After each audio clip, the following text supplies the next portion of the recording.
tiens aussi quand même à dire que il crée en 1983 une loi qui empêche un musulman de répudier sa femme. Parce que la conséquence de la répudiation dans l'islam, un homme répudie sa femme ne dispose d'aucun bien. C'est-à-dire qu'elle retourne chez ses parents. Oui. Or là, Kadhafi fait une loi en disant que si un homme divorce de sa femme, la femme garde la maison. D'accord. C'est différent. Bon. Donc il a fait beaucoup pour porter la femme arabe à égalité. Il crée une académie militaire féminine. Mais l'Occident s'est appuyé sur quelque chose, et j'aimerais bien que tu nous expliques la finalité, c'est pas très compliqué d'ailleurs, pour traiter Kadhafi de dictateur, parce que il a considéré que les partis politiques devraient être interdits. Alors sachant que en France, on a une vidéo qui circule sur internet, qui est l'enregistrement d'une émission de télévision où un journaliste de la télévision française pose la question au général de Gaulle pour quelle raison il considère les partis politiques comme étant incompatibles avec la démocratie et la République française. Il exprime très bien. Moi j'invite, parce que pour l'expliquer, mais il n'y a pas d'intérêt. Moi, mon objectif en tant que coordinateur et membre des comités révolutionnaires internationaux, qui à la base, notre objectif est de faire la promotion de la démocratie directe. Depuis plusieurs années, depuis la colonisation de la Jamaïque arabe libyenne, nous nous concentrons uniquement à la libération de la Jamaïque arabe libyenne. Et normalement, notre rôle serait de porter connaissance du livre vert, d'organiser des conférences débats en France, en Europe notamment, d'aller à la rencontre des universitaires pour expliquer ce qu'est le livre vert, ce qu'est la démocratie directe, quel est ce système parlementaire qui est un diktat, tout simplement, c'est une dictature. Les partis politiques aujourd'hui sont sous tutelle de lobby, divisent les populations. Et simplement, un parti politique va gagner à 51%, il met son programme en place, mais 49 autres pourcents des gens qui n'ont pas voté sont exclus de la. Alors, le système s'auto-alimente en mettant des fondamentaux au travers de la Constitution. Et c'est encore un leurre. C'est-à-dire la Constitution qui est garante de liberté essentielle à l'individu. S'ils ont trouvé ça, c'est un pansement pour cacher, en fin de compte, ce système dictatorial, puisque le peuple, au final, n'a pas n'a pas la possibilité aujourd'hui. Il donne sa représentation à un parlementaire, une partie, lorsque ce dernier est élu, l'autre partie n'est pas représentée. Et ce parlementaire aujourd'hui, et ce depuis bon nombre d'années, est sous tutelle de la finance mondiale. Pour créer un parti en France, il faut une banque. Pour se présenter à une législature en tant que député, si vous n'avez pas une banque derrière vous pour vous avancer l'argent de votre campagne, vous ne pouvez pas faire de politique. Donc ensuite, pour envoyer l'ascenseur. Voilà. On n'a plus de liberté là. Le parti politique en tant que tel empêche l'expression populaire. Ça c'est très bien expliqué dans le livre vert. J'invite vraiment, Tom, vos auditeurs. C'est très rapide, le livre vert. C'est pas Karl Marx, c'est pas le Capital.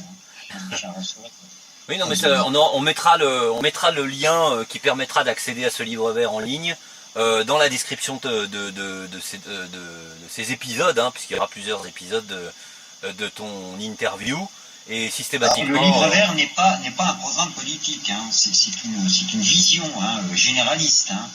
Après, c'est un système qui peut s'adapter justement à différents peuples, aux différentes cultures. Ça préserve bien évidemment l'héritage culturel des peuples. Voilà. Mais ça, c'est une base de réflexion.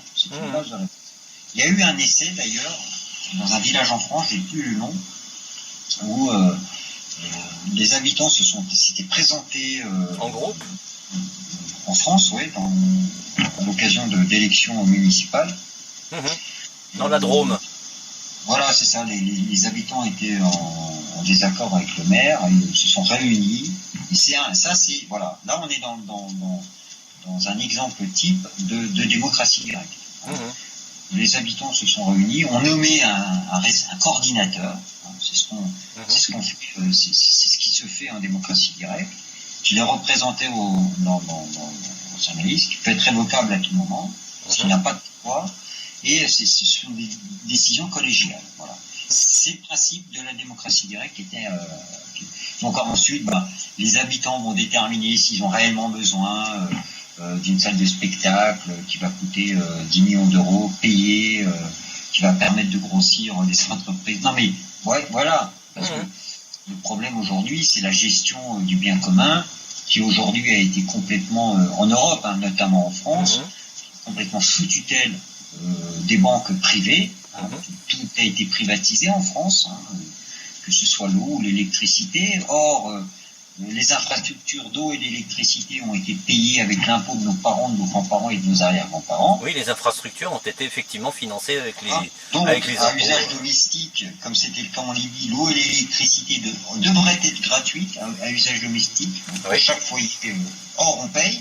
Mais on ne paye pas, cet argent ne va plus dans les caisses de l'État, il part en partie pour des sociétés privées qui ont pu accéder à cette vague de privatisation dans l'État, du fait que en 1973, lorsque Pompidou décide d'emprunter de l'argent sur la planche à billets à des banques privées, il y a eu des accords qui ont été signés dans le cas où, en cas de retard de versement des prêts, des remboursements. Il y avait un système de privatisation. Donc, le système de privatisation dont le peuple français a été victime a été décidé en 1973. Donc, là, on voit bien que c'est une vaste fumisterie, c'est du vol caractérisé. C'est du racket. Et c'est la pire escroquerie que l'humanité n'ait jamais connue. Au moins la France. Mais ce schéma s'est répété dans tous les pays qui adoptent le système politique dans lequel on est. Donc, aujourd'hui, on paye de l'eau, on paye de l'électricité alors que ça devrait être gratuit à usage domestique. Alors vous me direz-vous, il faut entretenir les infrastructures, mais les commerçants, les entreprises paieraient, puisqu'ils utilisent un bien commun qui servirait largement pour pouvoir payer les salaires des personnes qui y travaillent. Or, il n'en est rien. C'est la raison pour laquelle, d'ailleurs, cette démocratie directe en Libye avait pour effet qu'il n'y avait pas d'impôt, il n'y avait pas de TVA, que l'eau et l'électricité à usage domestique étaient gratuites, et la location était interdite en Libye. On n'avait pas le droit de louer un appartement. Chaque citoyen, et c'est écrit dans le livre vert, devait être propriétaire de sa maison, puisque on considère que pour qu'un homme soit libre, il doit être libre dans son habitat. Le meilleur moyen pour être libre dans son habitat, là où il se développe, là où sa famille se développe, c'est d'en être propriétaire. C'est la raison pour laquelle, lorsqu'un Libyen se mariait, la Jamaïa arabe libyenne remettait 75 000 $ au nouveau couple pour acquérir soit un appartement ou une maison.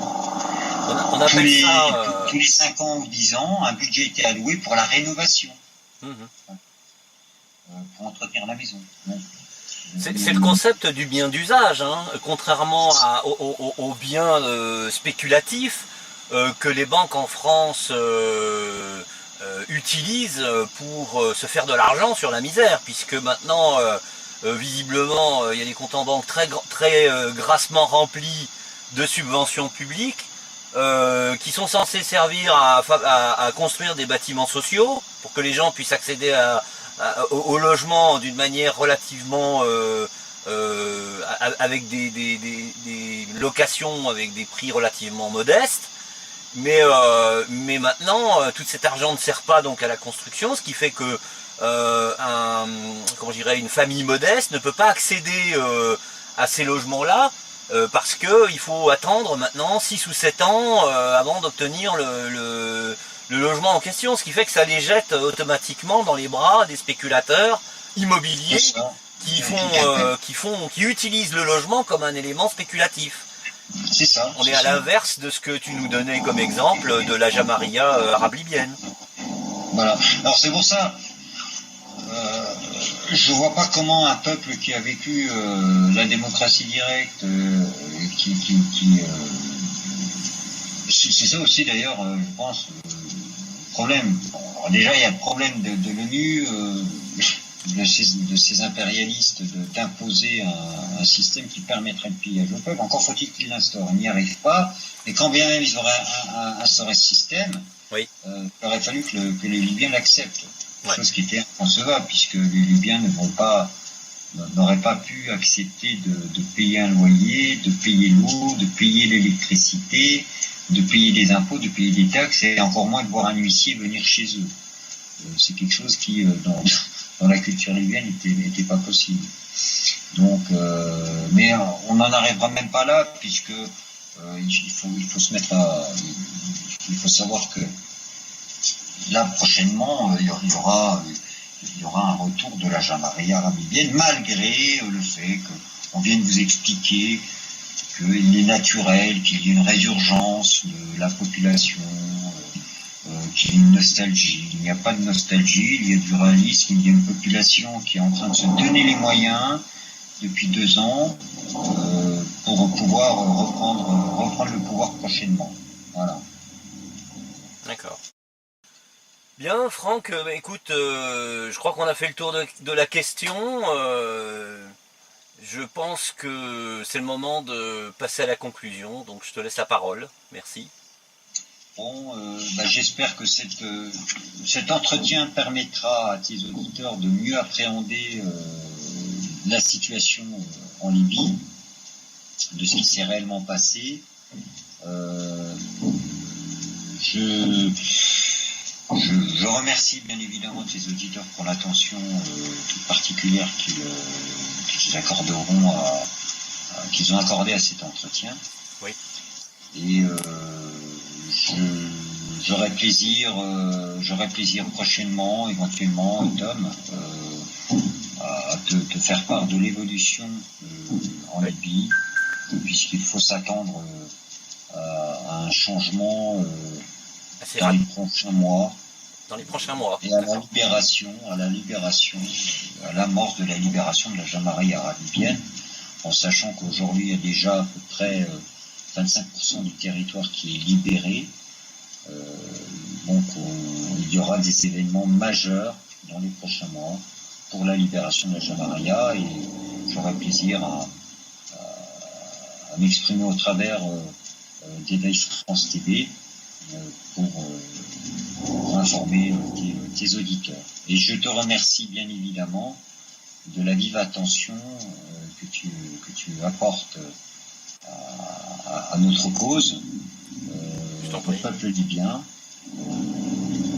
au travers du fait que tu m'as donné l'occasion et l'opportunité de pouvoir m'exprimer au travers ton média. Merci, merci de nous avoir accordé du temps précieux pour réaliser cette interview dans des conditions techniques difficiles, hein, parce que tu te trouves en Libye actuellement et les communications sont on ne peut plus difficiles à cause des problèmes techniques liés au chaos qui règne, hein, tout simplement. Merci Franck, merci de cette patience, merci de nous avoir donné cet éclairage sur le terrain directement, qui était un exercice important parce que peu de gens avaient une vue d'ensemble sur ce qui s'y passait en Libye. Et si quelqu'un peut avoir une vision d'ensemble et une parole représentative, c'est bien la tienne, donc merci pour ça. Merci à toi, Tom. Merci. À très bientôt. À très bientôt. Au revoir. Au revoir.